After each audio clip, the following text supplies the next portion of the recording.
Welcome to the DevReady Podcast, where we're helping non-techs build better tech. Today, we're joined by Jonathan Callinan. He is from the Online Business Accelerator. Jonathan's a serial entrepreneur for anyone out there that loves jumping into multi-faceted businesses and a number of different businesses. He's worked in coaching, e-learning, and also now helping people move towards the membership and subscription models within their businesses. Jonathan, thanks for joining us. Pleasure and privilege to be on your podcast. Thanks for inviting me. No, welcome. It's been a long time in the making too. I think we've been playing a bit of tag for a couple of months to get this happening. So yes, appreciate you being here. And my co-host is not with us, so it'll just be me and you today. So that should be a good chat. Fantastic.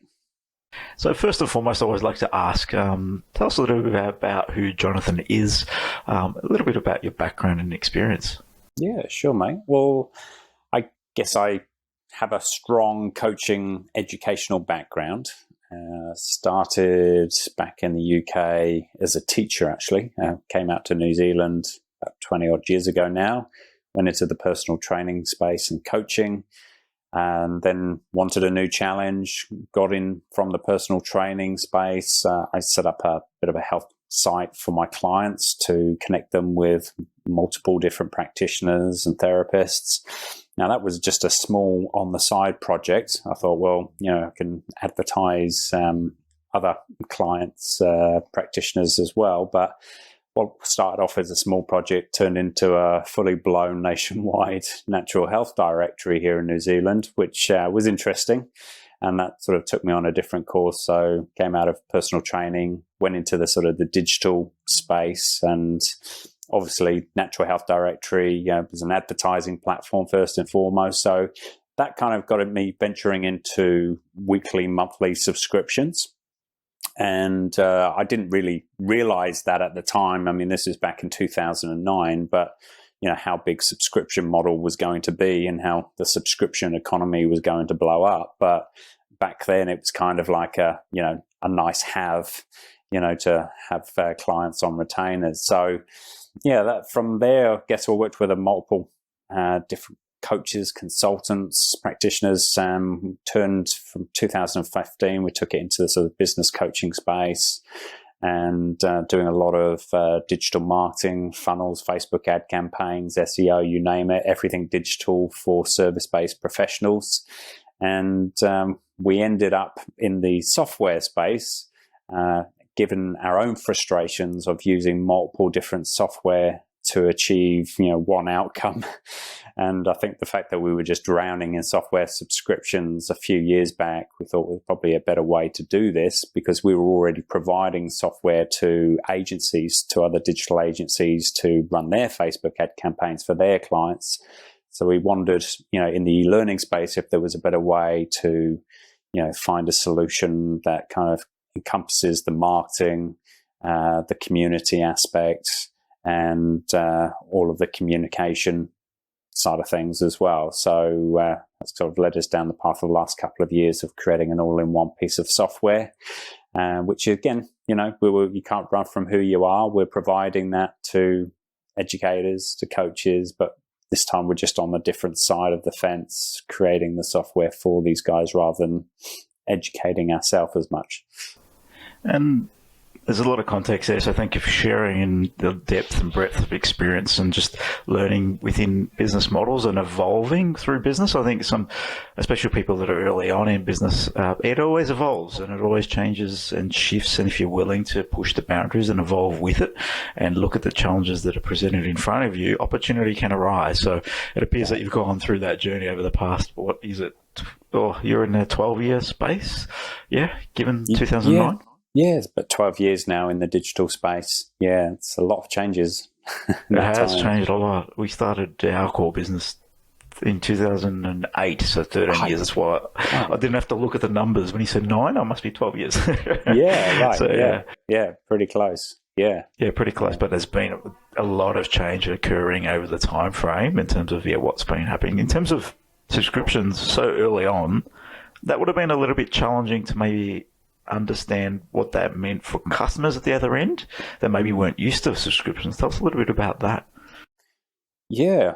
Well, I mean, subscriptions, I think if you look at our own consumer behaviors and habits over the past 5 years, they've shifted dramatically in terms of, how we're consuming food, entertainment, how we go about our daily lives, with tasks and everything else. I mean, even bills that we pay for that, you don't think about power and stuff that's now like some weekly options, there's monthly options for power, there's apps for power, pretty much for anything, because I think the app space really changed the whole face of the subscription economy. And I guess it was always coming, but what the app explosion has done has really accelerated this process to the point now where every small business has to be thinking in terms of subscriptions and be thinking of retention, because that's exactly how our customers are being conditioned. Their habits, they're being conditioned to spend weekly, monthly, even stuff like Afterpay, and that is effectively a subscription. Pay 2 weeks, pay an installment over a period of time. But I mean, we don't put a label on it, but that's what it is. It's the subscription economy in full boom. So with small businesses, I guess, well, you've got to meet your customers where they're at and, cater to their habits, their needs, their expectations as well, especially around technology. Because pretty much if you're running a tech business, every other tech business is a subscription-based business first and foremost, but that runs all the way through to service-based businesses, product-based businesses. If you look at, I always think of the Razor Club. How can you turn razors into a membership subscription? How can you turn razors into a community? But you can, and they did it effectively, and they changed the game with that. And Gillette weren't too happy about it, but got them to they pull did their very well, socks and it up. was all about some brilliant marketing, wasn't it? I still remember those ads and how That's clever right. they were, and they just drew attention. And in the end, business is sales and marketing, and they hit the marketing right on the head there in terms of what they delivered. Clearly, I think they exited to Gillette. I believe they sold. I think that was something like that. So. Yeah, I believe so. Yeah, so some big dollars. I believe so. Yes. Yeah. But if you look at behind that model, it's a community-based model. It's a business model. And, a lot of time, I don't really like the word subscriptions. I think it's a very cold word. But I prefer to use the term memberships because, what underpins a successful subscription is the community and the value of the community, the network, especially in service-based businesses. So that's something that everyone's got to be sort of taking on board, because we're really moving towards this human-to-human experience in business where people are drawn into the network, the community, and being able to network and build connections that way. So there's a great opportunity there, but we have to be doing it. So what does community mean to you? Because I think people that can be a part of separate communities, how does one go about building a community and maybe a bit of a brand behind their offering? You've mentioned membership as important as a better frame of reference. That makes a lot of sense because it feels like you're part of something. You're not subscribing to a service. You become a part of our group. I think that can be, I see some challenges in how people might frame that, but I see some value in doing that. But key you said there was all about community. What does that mean? How might we drive community around our membership if we frame it that way?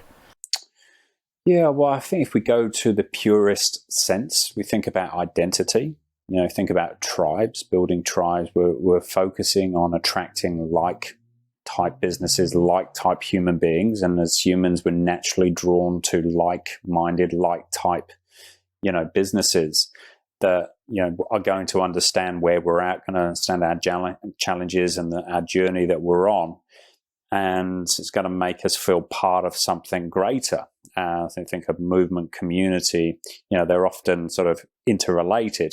Building a movement, you build a community, right? So people want to feel part of something greater than themselves, but they also want to be able to connect with people that actually understand and get them as well, over and above being a client of you, Andrew, and, because that whole service provider client relationship is really is morphing into more of, like I say, it's not about you, it's about us. It's about the value of the network, and that's what's going to keep people in your space, in your business at the end of the day.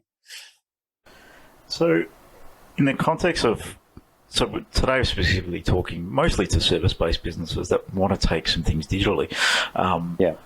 How does one move away from that one-to-one business relationship serving one customer to building a community around what they do? Is it a completely different product offering? What does it look like? Just frame it out in the context of an example, maybe. Yeah. It's funny. It's a really good question. And every time I think about it, I usually come up with the same answer, but I'm going to sort of slightly frame it a bit differently for you and your audience, because I used to sort of think that, going from a one-to-one to a one-to-many model was a bit of a shift in thinking and process. Whereas now I actually think it's kind of, it's a bit like using video in your business. It's like, it's not a luxury. It's an absolute critical tool for your business. Like what we're doing right now, some sort of form of video, interactive media. And I think with community, it's exactly the same. It's like, if you're not thinking one-to-many community subscriptions, then you're getting left behind by where all the other businesses are trending, where they're going, because they will scoop up those clients that you're trying to bring into your business because they've got a different value proposition to what you have. And your community essentially acts like a value proposition for your business. Because like I said before, it's not just the value of what you bring to my business as a service provider, it's actually the value of your community and your network and the potential connections that I can make through like-minded people. So when you look at it like that and you kind of think, okay, well, as a small business, that's an actual value proposition, then you kind of go, well, actually, this is something I have to do. It's not something that would be nice to have. It's something I have to do because, this is the state of play right now. And again, I'm going to touch on it in a little while, but if you think of funnel and sales marketing and the way, we attract and retain customers right now, it's all related to, this concept of community. In terms of community, and you mentioned tribes in this conversation too, I hear these words bandied around a bit, but what do you... Absolutely. It's all marketing speak, right? It's all terminology that people use to build a box around what it means. So what does that really mean to build tribe that's following brand, an advocate for brand? Because it's all well and good, but what are we really doing here, and how are we actually engaging our people to feel a part of this, not just like they're buying a product or a service from us? Because there's a very different thing between buying a service and delivering that service to I have a community I can lean on. And I think, is it a different person that wants to be involved in community compared to someone that wants to be served, just say red carpet service, compared to being a part of community and serving on a more of a one-off type thing, or getting access to the community and getting value from that? How do you separate the two? Well, I think tribe's a bit cliche. I think it's a bit overused. It's a bit of a marketing hypey word for sure. I totally agree with you there. I use it as an example just to kind of talk about, bringing the like-minded people into your circle. But I'd actually rather replace tribe, a 5-letter T word, with another 5-letter T word, and that's trust. And that's what tribe is. If you see it as trust, and you're creating trust by creating a circle full of people that act as your, brand advocates, your referral partners that bring in other people like them, their friends, their business colleagues. That's really what it's all about. It's creating that like, trust, creating more of an intimate connection, of course. If you think of social media, social media has changed the playing field in terms of how we connect with our customers and how deep that connection is. And again, it's something we have to be embracing. But, it's, if you think of social media, you've also got social proof so if there's people, attracting plenty of audience and plenty of members into, their so-called tribe, their audience, their community, then others connected with those people are going to be looking at them going, oh, okay, well, this must be interesting because so-and-so likes them, or, so-and-so follows them. And that's really, that is the power of social media. And that's why it's so important to build a community, because of that, that social proof and, widening reach.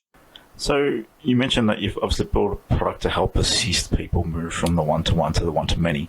We won't dig into too much around how that went today, but I think there'll be a follow-up episode in terms of building the tech and taking you on that journey. Yeah, but sure. For today's conversation, if a business is working in a social environment, would you recommend just setting up like a Facebook group or something along those lines that would serve them in a community setting? Or would you go a little bit further than that to engage your community? It's a good question. If you'd asked me that question 2 years ago, I'd have said, yep, all in on Facebook groups. Fast forward to today, 2021, and I'd say make sure you have your own community set up independent of Facebook. And there's a number of different reasons for that. But I think if we look at the state of play again with businesses using Facebook groups right now, there's a lot of disgruntlement in terms of limited reach. And that's, was the biggest draw card for setting up a Facebook group in the first place, was being able to reach more businesses, right? Well, that's dwindling. But there's obviously some tech issues. There's some platform issues, around censorship and what you can and you can't do, and whether you buy into that or not, you still don't control what goes on Facebook. And of course, at the end of the day, if you're just relying on Facebook for your group and Facebook decides to do away with groups next year, then you're pretty screwed. So you definitely want to be. I'm not saying don't leverage Facebook groups. You do want to have a Facebook group because it gives you that social media. It gives you a bit, I say it gives you reach, but it potentially taps into other people that you wouldn't have found in your own platform, or, it gets you in more places, gets you more visible. But I would have your own community and a place where people can log in. Ideally, they can access an app, but at the very least, they can log in, communicate with other people inside your community, your audience, your business, access resources, courses, those types of things. You want to be creating that, circle of influence independently off Facebook and LinkedIn for that matter. On that note, is there sort of a tipping point where you may move towards your own community? Because starting day one with zero community may be a significant investment. Would it look at, do we just set up on a Facebook or a LinkedIn community, build that, and then evolve into something a little bit more built for you rather than utilizing what exists in the social networks? Yeah, I mean, I guess the low-hanging fruit here is to get on Facebook, get a group up and running. It's very quick and easy. Start inviting people. So, absolutely leverage Facebook's tools, because Facebook is, the social platform, and you might as well do that in the early days. But you're right, and you will get to a tipping point, and I'd probably put that at around 100 members, where you've got 100 members, and then you set up your own community, your own platform, own software, and you call the tune, you call the shots, on how you run that community. And, start thinking more in terms of, creating a playground for yourself, like a free playground for businesses that then offers, a paid subscription, a paid membership, whether it's a course, a program, whether it's like a club or just, a monthly type solution where people get additional content, additional access to you as a service provider. There's so many different options, and, it's not one size fits all here, but there are a lot of different options that people have to be exploring and jumping on. You might not get it right first time. And that's where you ask your audience, go out to them, find out what they want, what they'd pay for, get a good feel of, your audience, what they want, and make them part of, your growth and your community. I think you mentioned get a feel for what they want. Anything in business, we need to understand what our customers need, want, desire. It continually drive us in the right direction. The more we speak to our customers, the more we realise that we might need to pivot or change direction in some cases. So anyone that's listening out there, it's definitely a great tip to just speak to your customers, whether it be subscriptions or whatever you're doing. Just get out there and talk to them.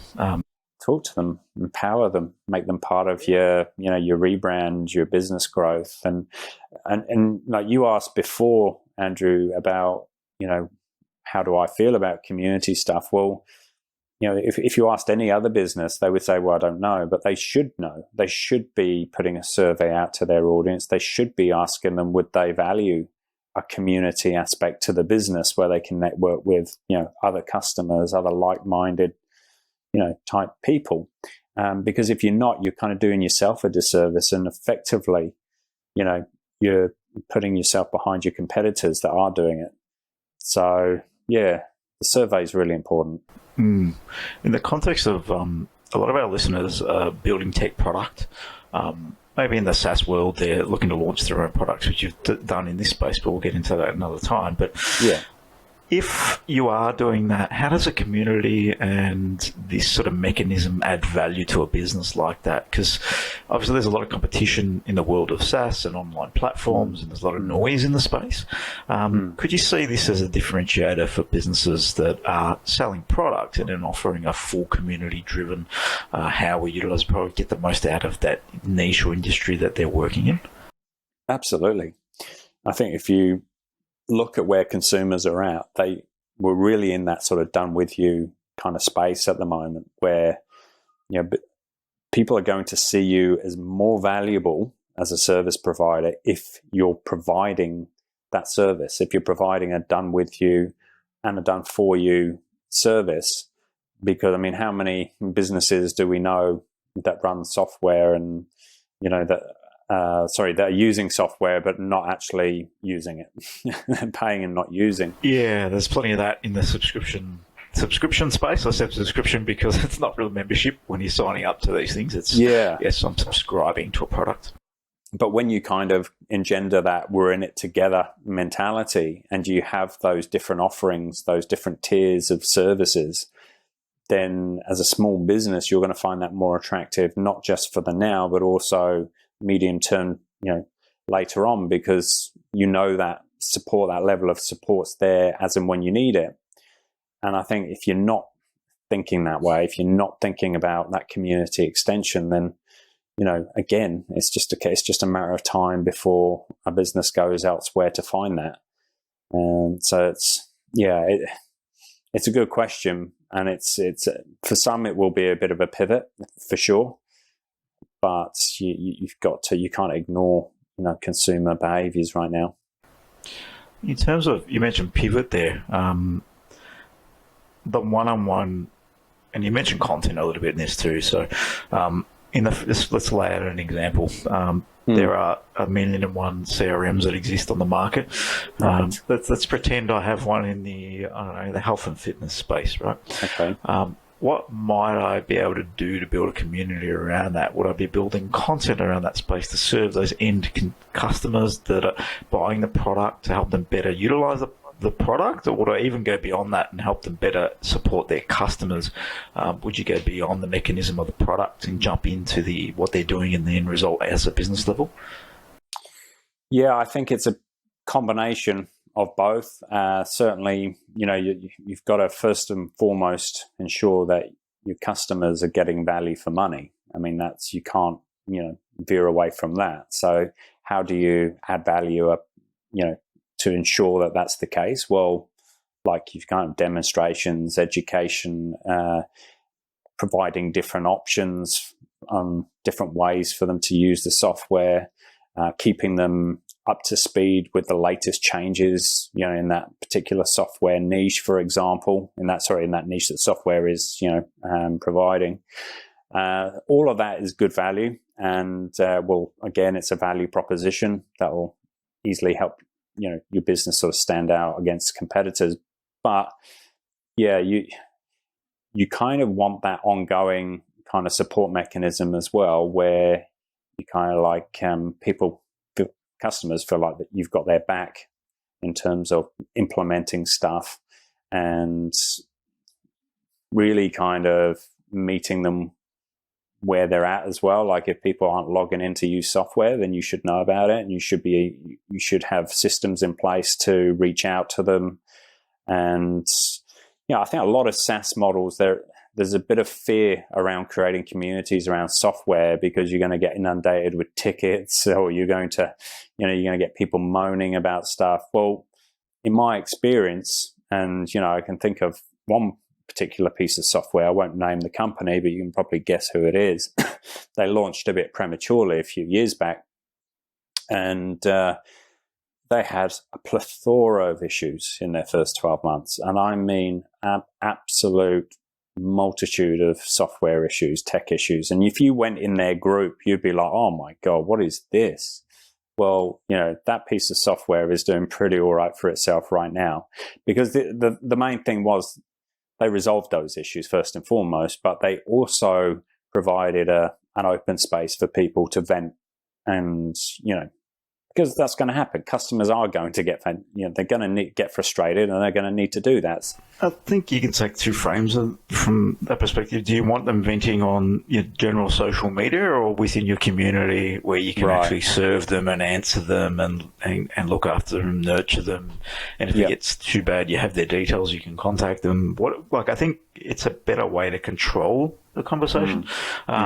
So that's probably a different way to look at it, I would imagine. The last thing you want is new customers seeing too much of the venting, because they might not jump on board. But yeah, and it goes back to that we're in it together. Your frustration is my frustration. So how do we deal with it? How do we find a solution? And as soon as you show, that you're a company willing to do that, then people are going to stick around for longer, regardless of their frustration. Yeah, I think... giving people a place to feel heard is what we're all about here. Right. In any context, if you're heard and you're not just talking to a brick wall and you're getting that response back and you're seeing progress, then it's going to be a much better model for people to buy in and become a part of the whole vision for what you're attempting to achieve. Yeah, I mean, that's a kind of a free community, but it could be a free community as an extension to a paid piece of software, right? So effectively it's not free, but it is kind of free, because you could have, say, like test drive users in there that haven't paid for the software, but that doesn't really matter. At the end of the day, you're building a community, you're building your brand, you're building that social word of mouth, and that's, effectively what you want as a SaaS model, right? You want people going, oh, that community is strong, and you've got lots of interaction in there and good questions, and people are supportive and helpful to that. So, the other opportunity is to kind of like, for example, we're obviously in the e-learning space. Well, we will have a free community for all the kind of, the nuts and bolts of using the software. I mean, we try and keep tickets independent of the community questions, but, there's always going to be overlap. That's fair enough. But that's a free community, like I said, in the sense that anyone can join it. We expect people to take in the 2-week Course Commander trial, which is our software. We expect them to have taken it, but we know that not everyone will. So, but that's fine. But they're in a community where potentially they'll hear other people singing about it and see other people getting supported, and will use it at some point. So that would be like a free extension, a community to the software. But the other opportunity is, because we're providing in the e-learning, in the coaching space, consultancy space, those types of people, we're creating a community above that as well, which is more of a paying monthly subscription, where you bring in complementary value providers in that space. And there's the opportunity, and it doesn't have to be much in terms of a paying subscription. It could be like $27. It could be tokens almost, Just pick a number. Right, exactly. It can be just small people kind of, I mean, you say pick a number, and it's a good point, but if you try and pick a number that's kind of,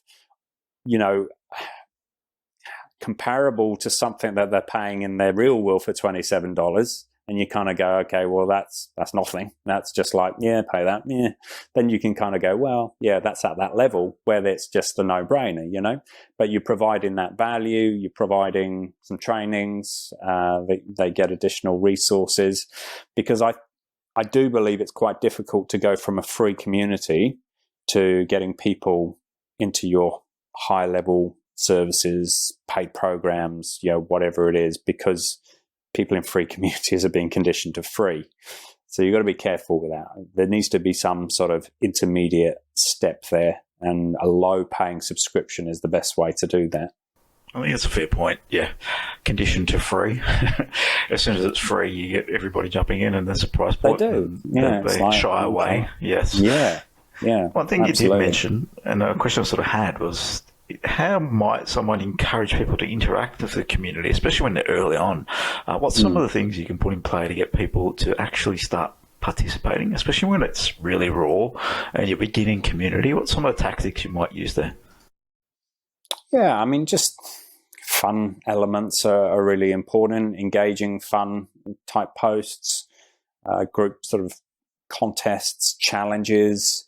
I mean, challenges are a good one because, obviously you invite other people in, you make that part of the challenge to invite other people in, have like leader boards and stuff, credits, and, give away bits and pieces from time to time for those that are participating the most in the group, or, inviting other people in, and, whatever it is. Obviously you need to be able to measure it. But you've just got to kind of, engagement posts have got to be really high in those early days for that first 100 users, because content is not going to get much, interaction, just because you think of reach limitations, and there's so much content out there these days. There's so much content, right? Yeah, correct. We're flooded so you've by got it. to have right. So you've got to sort of show a different face, if you like, to your business, and by making it a bit more fun and interactive, kind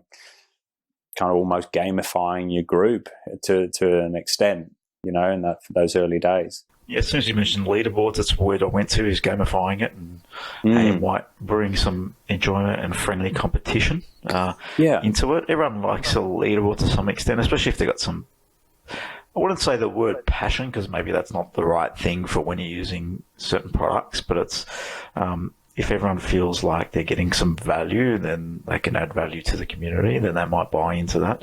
I think it's a sticky point in terms of the type of personalities that may sit in the community compared to others. But it's, I can see the value in bringing it in and building memberships around it, and what that might mean to a business that's serving one-to-one right now, one-to-many. But then in a SaaS frame, I think you're doing it in your world of SaaS product, and it makes a lot of sense there.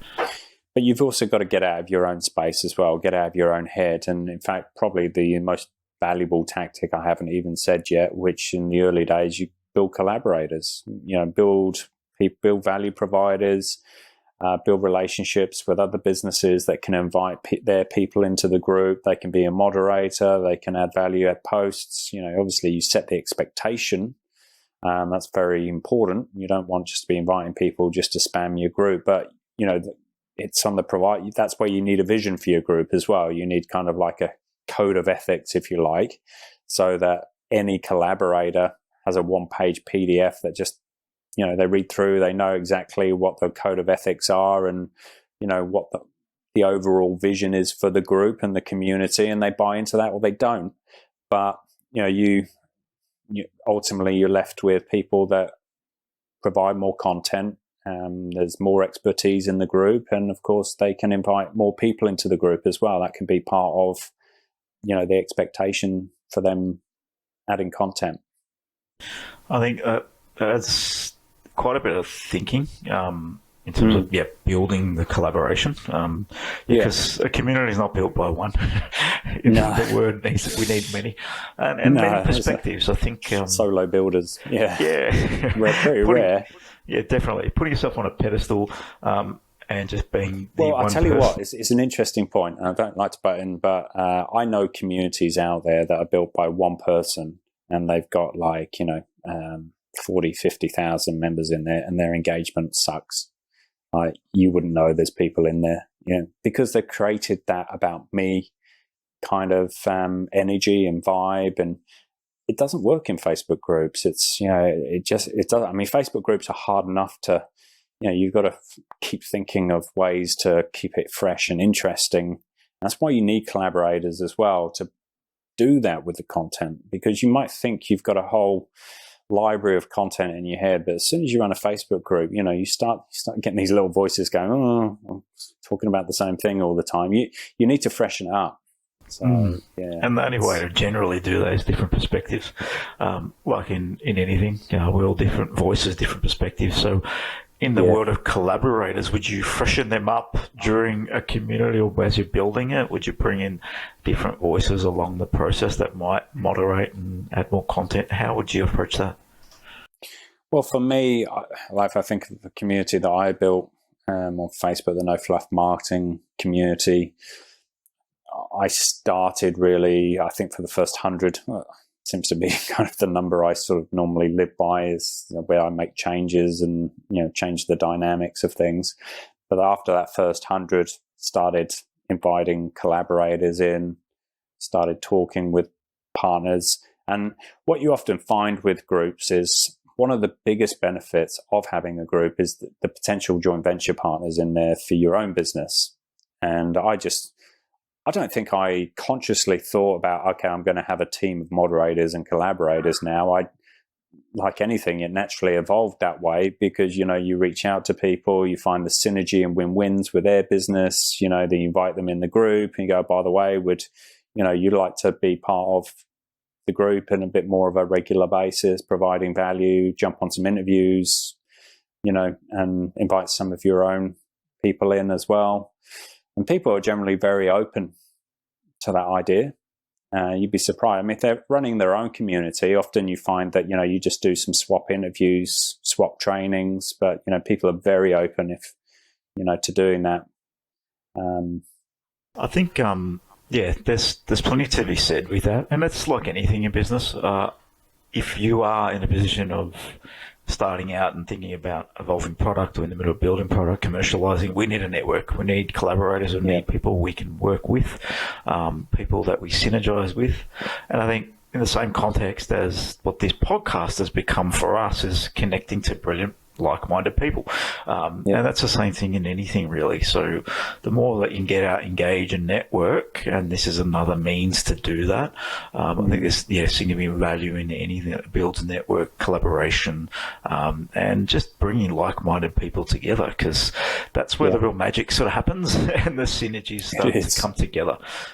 It is. Yeah, you go much further together, that's for sure. And don't underestimate the brand authority side of things as well, of having your own group. Having your own group with 1,000, 2,000 members in is seen as a real selling point to a lot of businesses that don't have a group. So it gives you leverage to approach them and talk about if you want someone on an interview that maybe previously wouldn't have jumped on an interview, but they know you've got a strong group and community and it's the ideal audience to speak to. Then and I've seen it myself when I was running a show last year, No Fluff Marketing show, getting people like Brad Sugars on the show, and a number of other top sort of high profile people that generally speaking wouldn't have been on the show if I didn't have an audience, I didn't have the community there, that they bought into that. Yeah, and I think it's people buy into where their numbers are. That means that they perceive that as there's value here. If there's numbers, there's value, and that's generally how we rank and rate anything. So I think anyone is you still running the No Fluff Marketing podcast? No, discontinued.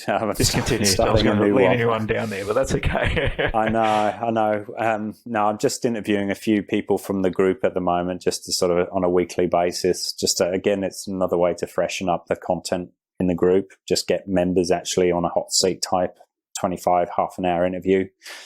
So, but no. I think it's always evolving, and I think you can get sort of stuck in a bit of monotony of the way you approach things. So you need to be thinking differently all the time. And hats off to you for doing that and doing something different. In terms of starting out a community, where if I'm in business running something, if I'm running a product, what's the first step? Do I just jump on Facebook, start my community there? Do I plan this out, strategize? Where do you recommend people start? Well, if they're starting from scratch and no audience, do you mean? Yeah, pretty much. Oh, they might have an audience. They may have customers already. How do they begin to maybe engage them into a community? And what's maybe a couple of the first steps they might want to think about? Okay, well, I mean, the first thing is to reach out to those people that you've already got in your audience, whether it be customers, prospects, past existing customers, doesn't matter. But, just kind of instead of just reaching out to them and saying, hey, I'm running a Facebook group, would you like to join? Which is very boring, very bland. Yeah, that's not exciting. No, it's not. And you're not going to get great uptake doing that either. So think about your vision. Think about why you're creating the Facebook group. How is that going to improve their lives? And then articulate that in an email. Get that information out to people, whether it's on a call or email in person, doesn't really matter, depending on how your business model works. But, just think of the 3 key advantages, key benefits for, your existing audience to be part of that community.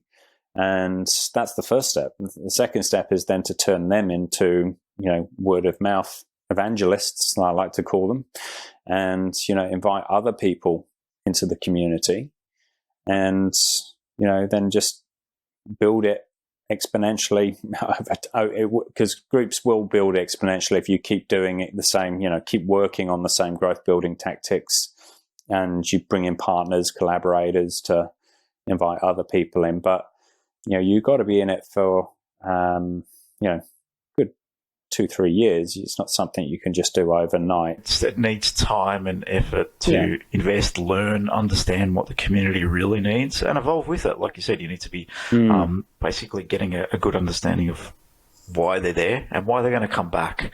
Because, if you're not freshening up too, that's one of the probably biggest challenges within a community. It can dwindle away if it's just the same old.